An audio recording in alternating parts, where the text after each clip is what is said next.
పవన్ కళ్యాణ్ గారు తీరే వేరు.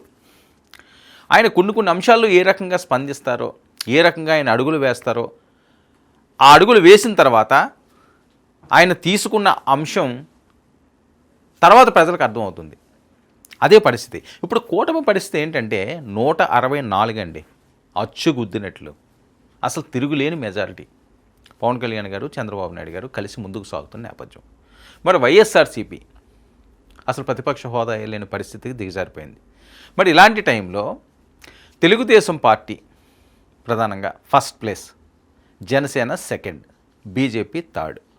మరి 164 సీట్లు ఉన్నప్పుడు అసెంబ్లీకి కూడా వైఎస్ఆర్సీపీ వెళ్ళకపోయినప్పుడు మరి ఏదైనా పొరపాట్లు జరిగితే, ఏదైనా తప్పులు వస్తే దాన్ని ఎవరు ప్రశ్నించాలి? ఇప్పుడు ఇది అందరిలో ఉన్న ప్రశ్న. ప్రశ్నించడానికే పార్టీ పుట్టింది, ఏ తప్పులు చేయకుండా ముందుకు సాగుతాము అని చెప్పి పవన్ కళ్యాణ్ గారు పదే పదే ప్రజలకు హామీలు ఇచ్చి 21కి 21 సక్సెస్, 100% సక్సెస్ రేట్ని సాధించారు. మరి ఆయన ప్రశ్నించాలి కదా. ప్రశ్నిస్తున్నారా? ఎస్, ఆయన ఖచ్చితంగా ప్రశ్నిస్తున్నారు. ప్రశ్నిస్తుంటారు కూడాని. అధికార పక్షంలోనే ఉండి విపక్షంగా ఆయన తన పాత్రను పోషిస్తున్నారు. ఇది ప్రధానంగా జరుగుతున్న టాక్. ఎందుకు ఈ అంశాలు వస్తున్నాయంటే నేను క్లియర్గా చెప్పే ప్రయత్నం అయితే చేస్తాను. పవన్ కళ్యాణ్ పేరే ఒక ఫైర్ బ్రాండ్. పవన్ సౌండ్ రాజకీయాల్లో కొత్త వైబ్రేషన్. ప్రతి వ్యాఖ్య, ప్రతి అడుగు రాజకీయాలపై ప్రభావం. హీరోగానే కాదు, లీడర్గాను మాటల్లో ఓ అర్థం పరమార్థం. ప్రశ్నిస్తే అధికారంలోనూ అలజడి రేగుతుంది. పవన్ మాటల వెనుక ఒక ప్లాన్ ఉంటుంది. ఇప్పుడు కూడా అదే సీన్ రిపీట్ అవుతుంది. ఇక ఉచిత పథకాలపై చేసిన కామెంట్లు, లూలు గ్రూప్పై అడిగిన ప్రశ్నలు, ప్రజా సంస్థలపై కదిలిన అడుగులు, ఇది కేవలం స్పందన కాదు, ఒక రాజకీయ పద్మవ్యూహం అంటున్నారు. ఇక మొదలైందనే సంకేతాలు కూడా ఇస్తున్నారు. రాజకీయ పద్మవ్యూహాన్ని పవన్ కళ్యాణ్ మొదలుపెట్టాడు. రాజకీయ సంకేతాలు ఇస్తున్నాడు. ఎన్నికల ముందు ప్రజలు అడిగినవే కాదు, అడగని వాటిపై కూడా హామీలు ఇచ్చారు. ఉచిత పథకాలపై కోర్టులు, మేధావుల హెచ్చరికలతో వ్యూహం మార్చుకోవాల్సిన పరిస్థితి. అయితే ప్రజలు ఉచిత పథకాలు అడగటం లేదు, తమ భవిష్యత్తును ఏమిటని అడుగుతున్నారని ట్విట్టర్లో పవన్ పోస్టు. ఉచితాలు ఎంతవరకు ముందుకు తీసుకువెళ్తాయి? ఆర్థిక వ్యవస్థను కొంగదీయడం తప్ప. అంటే ఉచితాలు ఇవ్వకూడదు అని కాదు, దేనికన్నా ఒక లిమిటేషన్ ఉంటుందండి. లిమిట్స్ దాటి ఏది చేయకూడదు. మన శక్తి మేరకు మాత్రమే మనం ఏదన్నా చేయగలగాలి. మన శక్తిని మించి పనిచేసామనుకోండి, అది ప్రాణాలు పోవడానికి కూడా ఆస్కారం ఉంటుంది. ప్రాణమే పోవడానికి ఆస్కారం ఉంటుంది. మనం మోయలేనంత బరువు ఎత్తామనుకోండి, ఏముంటుంది? చతికిలు పడతాం. ఈ హ్యాండ్ ఒక 40 కేజీలు, లేకపోతే ఒక 50 కేజీలు, లేకపోతే 100 కేజీలు మోయగలరు. దీని మీద తీసి 200 కేజీలు అంటే ఇరిగిపోతుంది. అది ఎముకలు ఇరుగుతాయి. తల మీద కూడా ఓ బండ పడేసారనుకోండి, 100 కేజీలు ఏదైనా మూట పెడితే పెట్టచ్చు. ఓ 1000 కేజీలు మూట పెడితే ఏం చేస్తాం? సచ్చి ఊరుకుంటాం. అదే పరిస్థితి. ఉచితాలకు కూడా లిమిటేషన్ ఉంటుంది. ఏదో గెలిస్తే చాలులే 5 సంవత్సరాలు మనకు నచ్చినట్టుగా దున్నుకోవచ్చు, ఎలా అయితే అలా హామీలు ఇచ్చేద్దాం అని చెప్పే ధోరణి మాత్రం మార్చుకోవాల్సిన అవసరం ఉంది. ఏ రాజకీయ పార్టీ అయినా సరే, ఏ రాష్ట్రంలో అయినా సరే. నేను ఆంధ్రప్రదేశ్ గురించి చెప్పట్లేదు, దేశవ్యాప్తంగా ఇదే పరిస్థితి, ఇదే దుస్థితి. ఉచితాల మీద బతికేయాలి. వాళ్ళకి ఏదో ఆశ చూపించాలి. ఆ ఓటు టైంలో ఆ ఓట్లు రాబట్టుకోవాలి, అధికారాన్ని చేపట్టుకోవాలి, 5 సంవత్సరాలు ఆడుకోవాలి. ఇక ప్రజలు ఉచిత పథకాలు అడగడం లేదు, తమ భవిష్యత్తు ఏమిటని అడుగుతున్నారని ట్విట్టర్లో పవన్ పోస్ట్కి ప్రధాన కారణం ఇదే. పవన్ వ్యాఖ్యలు దేశ రాజకీయ దిశ మార్చే వ్యాఖ్యలుగా ఉన్నాయంటూ కొంతమంది వ్యాఖ్యానం.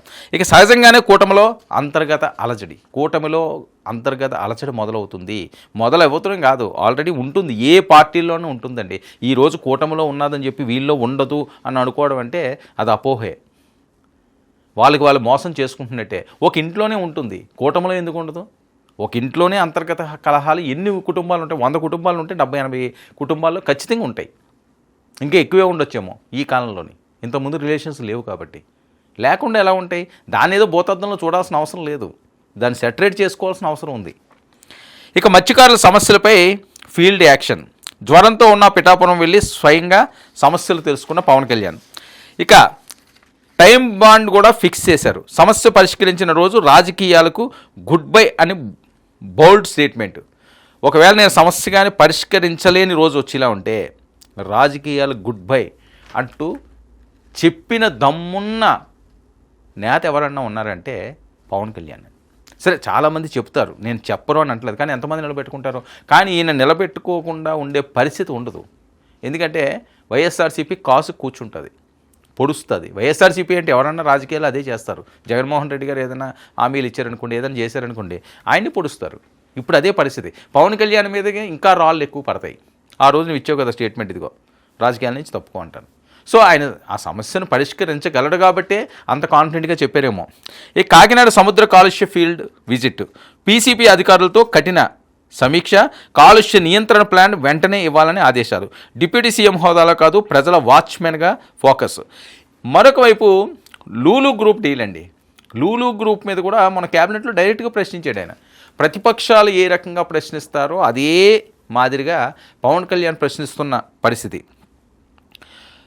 ఆ డీల్పై మంత్రివర్గంలో ప్రశ్నల వర్షం. రాష్ట్రానికి వచ్చే పెట్టుబడులు ఏమిటి, వచ్చే లాభం ఎంత, ఎంతమందికి ఉపాధి అంటూ ప్రశ్నల వర్షం. మత్స్యకారుల ఆందోళనలతో పవన్ రాజకీయ థ్రిల్లర్ స్టాండింగ్ పాయింట్.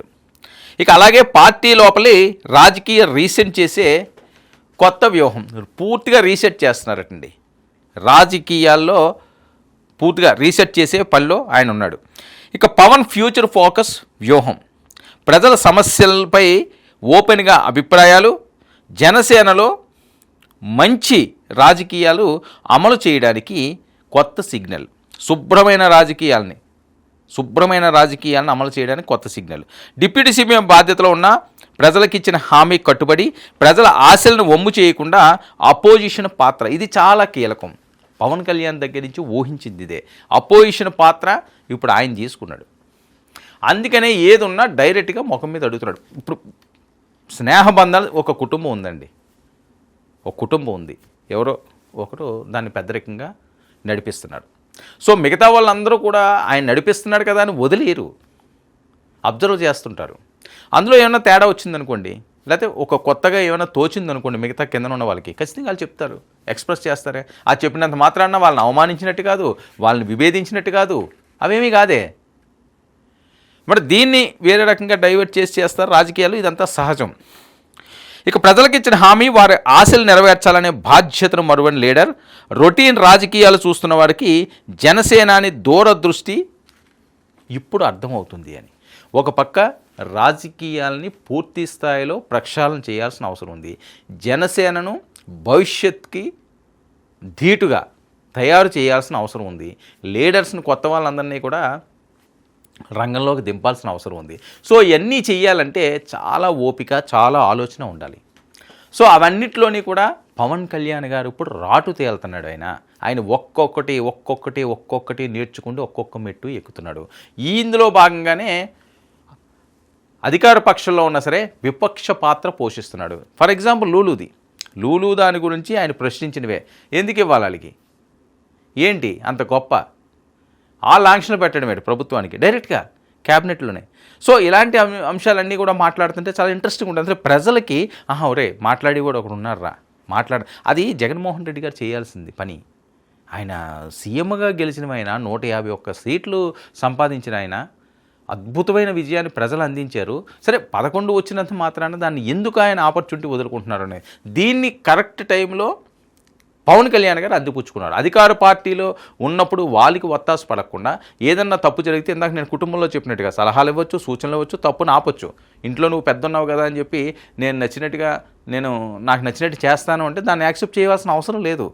తెలివైన వాళ్ళు అయితే అది కాదు, ఇదైతే ఇది బాగుంటుంది అని కూర్చుని మాట్లాడుకో. ఇందులో విభేదాలు, కూటమి 2 ముక్కలు అయిపోతుందో అనే అర్థం కాదు.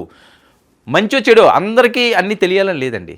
ఎంత గొప్ప వాళ్ళన్నా, ఎంత సీనియర్లన్నా, ఎలాంటి వాళ్ళన్నా, లేకపోతే ఎంత స్థాయి వ్యక్తులైనా అందరికీ అన్నీ తెలియాల్సిన, ఒక్కొక్కసారి తప్పటడుగులు పడుతుంటాయి, ఒక్కొక్కసారి పొరపాట్లు జరుగుతుంటాయి. ఇది పొరపాటు అని చెప్పి మనం చేసిన తప్పుని ఎవరన్నా మనకి వేలెత్తి చూపితేనే కదా అది పొరపాటు అని తెలిసేది. లేదా మనం చేసిందే కరెక్ట్ అనుకుని ముందుకు సాగిపోతాం, అది దేనికన్నా దారి తీయచ్చు. సో అలాంటి పరిస్థితులకు అవకాశం లేకుండా ఉండే విధంగా కూటమిలో ఇప్పుడున్న పరిస్థితులు ఇలాగే సజావుగా సాగే విధంగా పవన్ కళ్యాణ్ గారు తీసుకున్న నిర్ణయం, ఆయన ఆలోచనకు సంబంధించిన అంశాలన్నీ కూడా ఇప్పుడు రాష్ట్ర వ్యాప్తంగా పెద్ద ఎత్తున పెను సంచలనాలు రేపుతున్నది. ఇందులో భాగంగానే అధికారంలో ఉండి కూడా నేను విపక్ష పాత్ర పోషిస్తాను, తప్పు జరిగితే నేను ప్రశ్నిస్తాను, ప్రజలకు ఇచ్చిన మాట నేను నిలబెట్టుకుంటాను, దేనికైనా నేను సిద్ధం అంటున్నాడు ఆ జనసేనాని.